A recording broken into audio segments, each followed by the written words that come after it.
வீராசாமி நகர் ஆலலாங்கொம்பு காலனில இருந்து பேசுறேங்க. எங்க ஊருக்கு வந்து தண்ணி வந்து கிட்டத்தட்ட 3 மாசமா தண்ணியே இல்ல. எங்க ஊருக்கு வர்ற தண்ணியும் வந்துட்டு 10 நாளைக்கு ஒருக்கா 1/4 மணி நேரம் வருது. அந்த 1/4 மணி நேரம் வர்ற தண்ணியும் வெறும் புழுவு தண்ணி தான் வருது எங்களுக்கு. வேணா நான் குடத்துல இருக்க எடுத்துட்டு வந்து காட்டுறேன் உங்களுக்கு.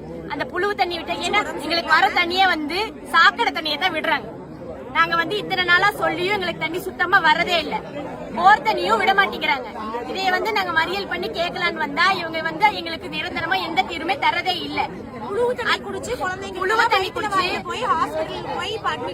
உடம்பு சரியில்லாம போயிட்டு இருக்கு குழந்தைங்களுக்கு. யாரு வந்து இத்தனை நாளா எங்களுக்கு எதுவும் கேட்கல. இப்ப மறியல்ல வந்து உட்காரும் போதுதான் நாங்க இந்த தண்ணி விடுறோம், போர் தண்ணி விடுறோம், ஆத்து தண்ணி விடுறோம்னு எப்படி விடுவாங்க? இத்தனை நாள் விடாம சிஎம் தான் எங்களுக்கு இதுக்கு பதில் சொல்லணும். சிஎம் செல் வரைக்கும் போகும். நாளா விடாத தண்ணி ஒரு நாள் எங்க இருந்து வருது எங்களுக்கு?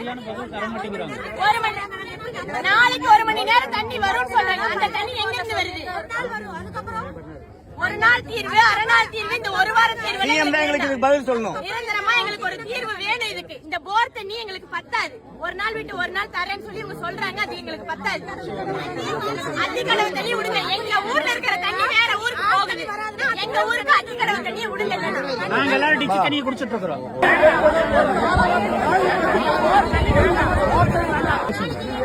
தண்ணி ஆத்து நிறைய போனப்ப திருப்பூருக்கு தண்ணி எடுத்துட்டு போனாங்க. சரி, இப்ப எங்களுக்கு தண்ணியே இல்ல. திருப்பூர்ல எப்ப பார்த்தாலும் தண்ணி வருது. எங்களுக்கு நல்ல தண்ணி எதுவுமே வருது. போர் தண்ணி நாங்க குடிக்கணும். டிச்சு தண்ணி வருது.